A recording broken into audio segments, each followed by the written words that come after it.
Just click. Oh, it's a pointer. All right. I don't know all of that technology. This is kind of great, though. You feel powerful. So the first thing that I think has to happen is to understand what do we mean by community. And that's important for congregations, particularly in the inner city, where we have people who congregation used to serve just the community. It now has people who travel in because their grandmother and their parents, and now maybe they lived in the community for a while, they don't live there anymore, but still connected. Community has a lot of different meanings. Common interest, interacting populations in a common location, group of people with a common characteristic or interest, religious or worship interest, a group linked by a common policy, you're the same religion, you believe in the same things, or a body of persons or nations having a common history, common past. There are a lot of different communities that we serve and that we are in faith institutions. The organization, with the acronym ACT, really focuses on, it's called Abundant Communities Together.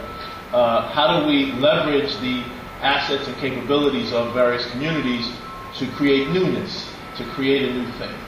So a very favorite text of mine, as I think about community development, 2 Chronicles 7:14.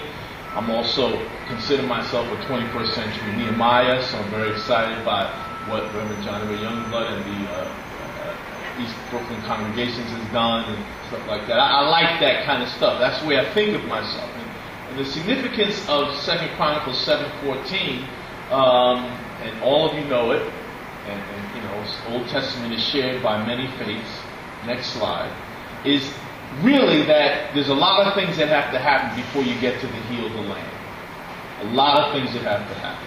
There's 6 things in that text that happen before you get to the land. And what happens for a lot of us, particularly in New York City, where there's no more city-owned land, where most of the property that's left for development is faith-based property, and we get, is we see all this stuff happening, and we're in a congregation, maybe we're not very big, we may be only 200 or so members, maybe 100 or so members, and you feel the pressure is there. The pressure is there on your land to do something. I would suggest that you have an obligation to do something. And it's very simple. Developers, when we talk about development, we talk about improvements. That's what it is. A development is an improvement on property. As soon as a faith-based entity buys a piece of property or locates on a piece of property, you are obligated by your nonprofit status to do improvements because you don't pay any taxes.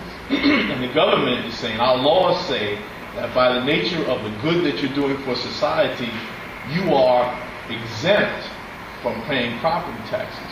And so right away we have an obligation to be about highest and best use as it relates to who we are.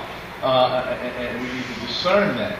And so there's a lot that must happen. We need to think about that. And we have to figure out, this has to do with mission and purpose, who we are and what that means in terms of the land that we own or occupy.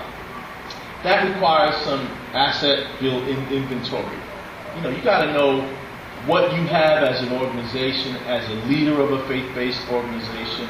You got to know what your community has and what's there, what's not there. You have to do an inventory.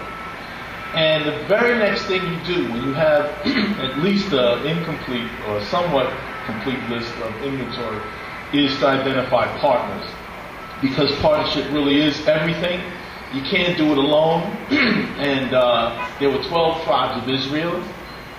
And so there's a lot of us, a lot of people together make something happen, and no church, no congregation has all the tools necessary to get it done by themselves.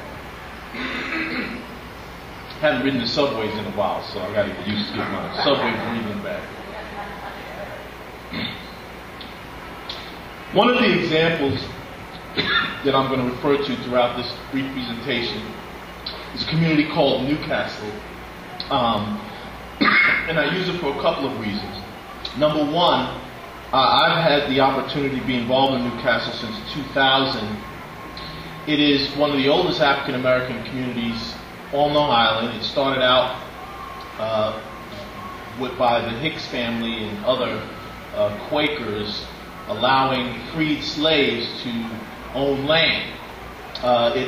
In the 60s and 70s, with urban renewal, it became one of the poorest communities on Long Island. All of the stores were removed. I heard the term urban removal someplace, right? All of the stores, the downtown was devastated to make way for suburban-style development, but somebody forgot to do the development side. And so all of the neighborhood stores and amenities in Newcastle were removed. It continues to be a predominantly African-American community, but also Haitian Creole and Hispanic. Also concentration of poverty. It is next to an industrial park with 17 Superfund sites, 4 of which have been cleaned up. Neglected in every way possible. Secondly, there were a lot of churches. It was once noted in the 70s as one of the busiest illegal drug markets in the country. So all the characteristics of neglect. The town supervisor, who's in the lower right corner at that time, May Newberger, a good friend and co-worker now, once said that Newcastle, she apologized to the community because it had been neglected, not neglected, she says, but ignored for 40 years.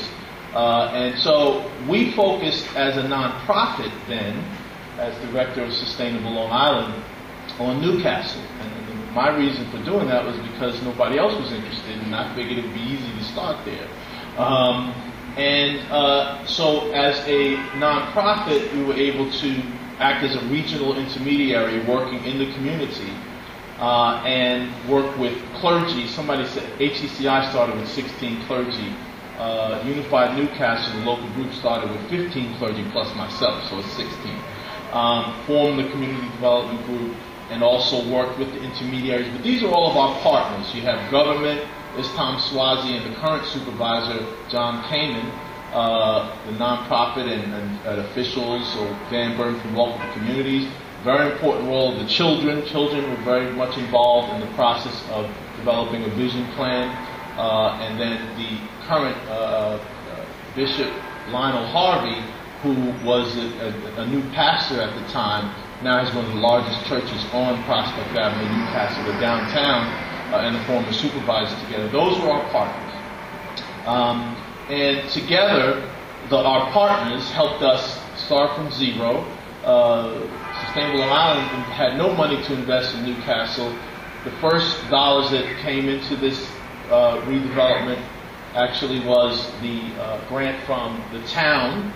You have to understand, Nassau County has 400 governments, 400 municipalities, 69 64 villages, 3 towns, 2 cities, so 69 town and village governments.